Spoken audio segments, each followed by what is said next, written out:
Secara hukum Joko Chandra ini ada orang buronan DPO. Oleh sebab itu Kejaksaan Agung maupun kepolisian itu harus segera menangkapnya. Tidak ada alasan bagi orang yang DPO meskipun dia mau minta PK itu lalu dibiarkan berkeliaran. Mantul, Mahfud dan Kapolri berantas mafia hukum terkait Joko Chandra, ditulis oleh Niha Alif dari Siver.com. Sebelum kita lanjut, jangan lupa subscribe dan nyalakan loncengnya agar Anda menjadi yang pertama mendapatkan informasi dari jurnal terupdate. Berita kaburnya buron kelas kakap Joko Chandra yang dibantu oknum dari institusi Polri seakan menampar kita semua. Ini menjadi indikasi kalau hukum bisa dimainkan mafia kelas kakap.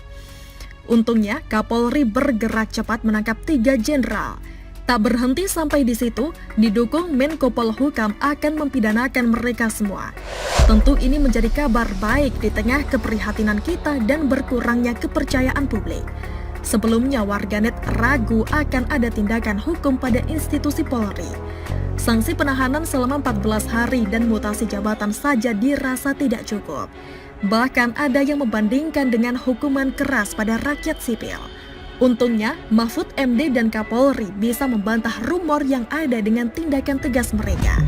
Seperti diberitakan Tempo.com, Menteri Koordinator Bidang Politik, Hukum dan Keamanan Mahfud MD menyatakan bahwa Kepolisian Republik Indonesia telah berjanji padanya untuk menjerat secara pidana para jenderal yang terkait dengan pelarian buronan kelas kakap Joko Chandra.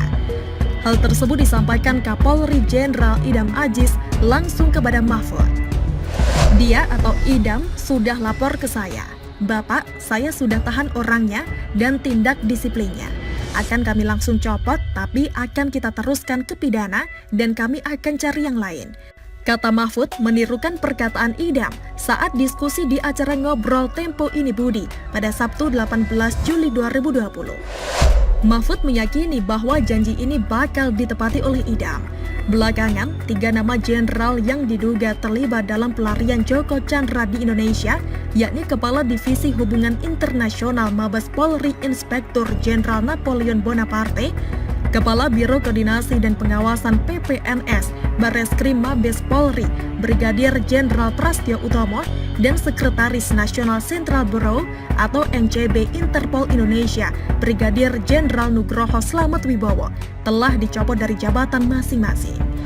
Kami tak akan kompromi, kalau ketemu lagi akan kami tahan lagi. Begitu ucapan Pak Kapolri ke saya, kata Mahfud. Mahfud mengatakan jika Polri benar-benar serius, unsur pidana bagi para jenderal itu mudah ditemukan. Mulai dari menghalangi penegakan hukum, melindungi penjahat, hingga melindungi buronan bisa diterapkan pada mereka. Sudah banyak kasus terhadap pelindung penjahat yang dipidanakan. Itu jurisprudensinya ada, gampang kalau mau, kata Mahfud.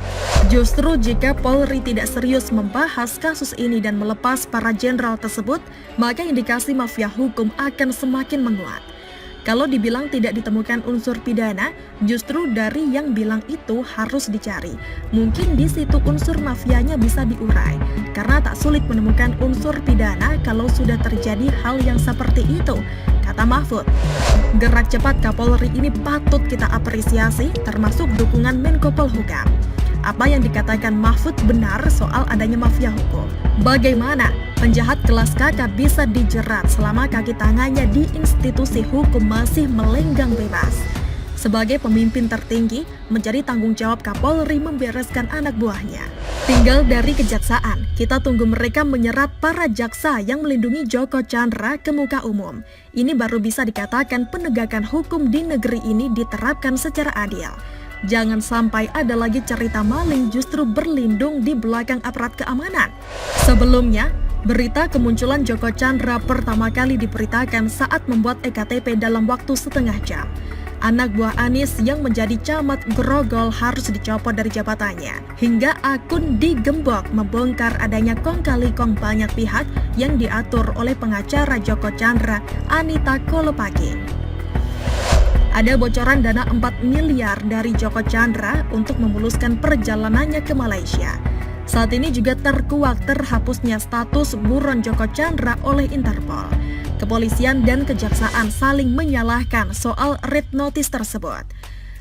Inilah kelemahan negara kita di mana banyak aparat yang bisa dibeli. Kasus Joko Chandra menguak kebusukan mereka semua. Semoga Mahfud MD bisa turut serta mempidanakan bagi siapa saja yang membantu kaburnya Joko Chandra. Jangan salah kalau semua kasus korupsi besar muaranya hanya menangkap penjahat kelas teri, itu karena yang kakap sudah menyuap semua aparat.